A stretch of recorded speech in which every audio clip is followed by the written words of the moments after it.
Now for the Week 5 recaps. Me versus Slice. Slice comes out on top, moves to 5-0, 162. Great score. His team went off as usual, and mine unfortunately fell short. 111. I think that's a poor showing, but that's really due to losing the number one quarterback in fantasy, Dak Prescott. That's unfortunate, but it's how we bounce back. Next, we got Joe versus Craig. Fairly close, but this is a kicker win for Craig. 20 points from Grand Gano, 140, moves him to 4-1. Joe falls to 2-3. Next, we have Paul versus Beef.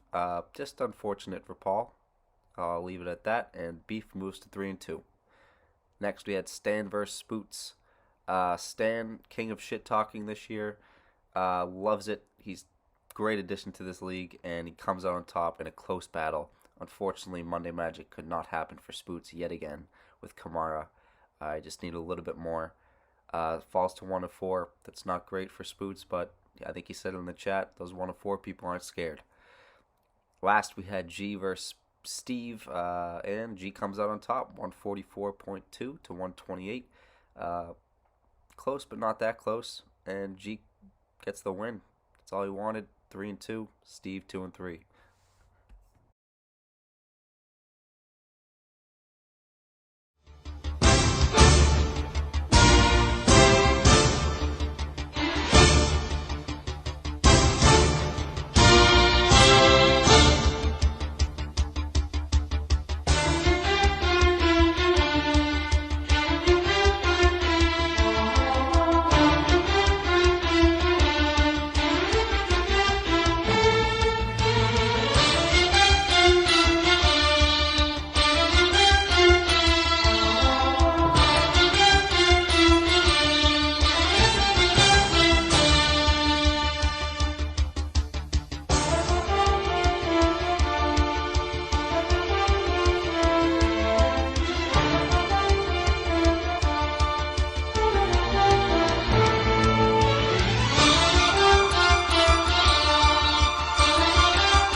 A look at the standings through 5 weeks has Slice on top, remaining undefeated, 5-0. Craig, another dominant force, 4-1. 2-2 and 3-2s. G and Beef. Beef trying to get into the playoffs for the first time, looking like he could do it. A slew of 2-3s. Steve, Joe, Stan, and myself, and 2 at 1-4. Spoots and Paul. That bottom half of the table, we're just looking for some losses from our top guys. Keep it competitive.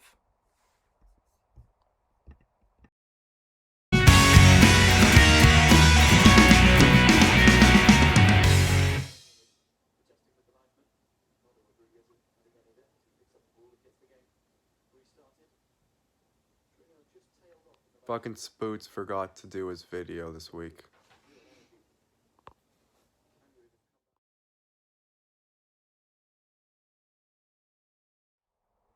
For the Week 5 starts of the week, we had 2.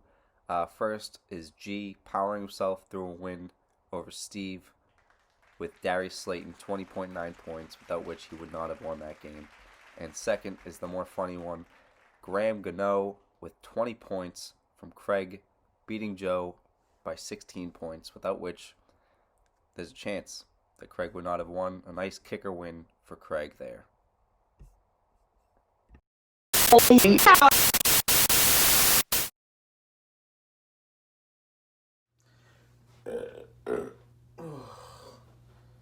Yeah, let's go! Booma's Bonehead Moves of the Week. And it was a tough week because it was actually tough to find some bonehead moves. There's one honorable mention I want to give, and that's to Paul. His team only put up 70 points. That's bad.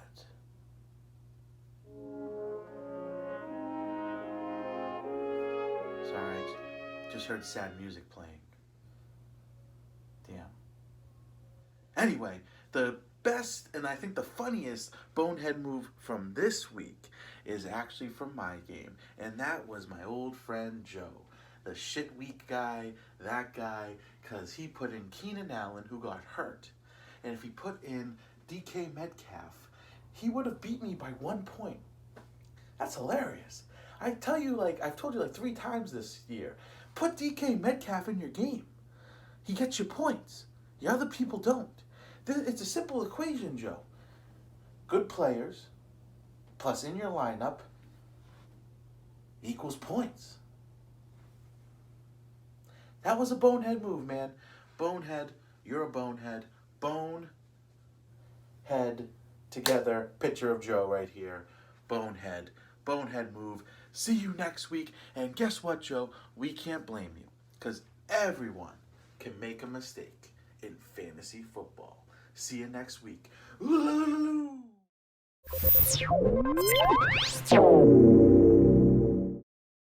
All right, now the week 6 previews. We got me versus Steve to kick it off. 2-3 versus 2-3, both looking for a win. Steve's team, a healthy 150 projection versus me at 120. Losing Dak, not having Michael Thomas all year is a tough hit, but I'm going to take myself in this one anyway. I think I'm going to get over 120 this week. And Steve hits under his projection. Next, we have Paul versus Joe, a brotherly battle, 1-4 versus 2-3. Paul had a big dip last week, 109 this week projection. Not great, but any team can get over the projection, and I think he could do it this week. He's just looking for, Jackson to start picking it up.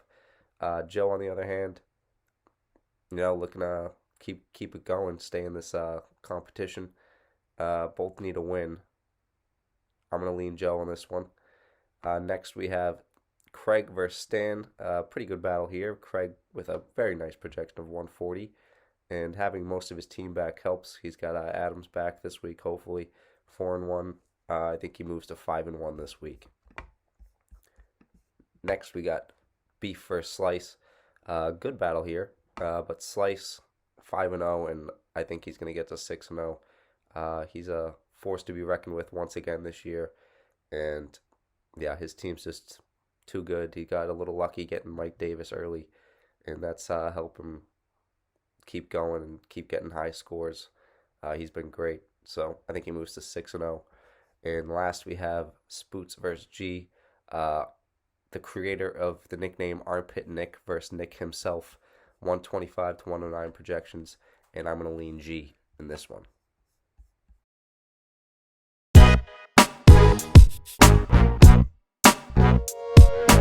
Welcome back, ladies and gents. We're looking at week 6, buy or sell. I'm your host, Beef. What else is new, guys? So, starting it off hot. Just going to mention, throwing it out there, I do not come up with my own buy or sell questions. So anyone who gets angered by the questions, don't bring it up with me, because I didn't fucking make them up. All right, on to the first one. Over under 3.5 texts from Stan initiating the group before the end of games Monday night. We're buying that. Stan loves to give updates to the group, lets us know what's going on with games and players. We do appreciate it, and I do think he's going to hit the over. I think he's already at 2 so far at the time I'm filming this. All right, on to the next one. We have G and Slice combining for 0.5. Yes, a half a text. We're pounding the under. Neither of them like to text in this group for some reason. By the way, reactions do not count. We have been over this, went over this. Has to be a text. Can literally be a 1-letter text, but it has to be a text. All right, on to the next one. We got over on Steve's projectioned points. He's projected 148.4 points. First of all, that's fucking absurd. Second of all, I don't know who the fucking idiots were that let Steve pick up Alexander Madison for free, because he had the 3rd waiver wire pick. I forget who was in front of him, but you guys are idiots. All right, but yeah, we're going the under on that. I think some of his players will struggle. Some of their projecteds are a little higher than they should be, so we're going to pound the under on the 148.4. Although I do think he'll probably come close. He'll score in the low 140s is my guess. On to the last one. We have, will Cam Newton play? So, haven't heard too much. Haven't looked at the news today. I'm filming this on Saturday. Haven't seen too much this morning about whether or not he's going to play.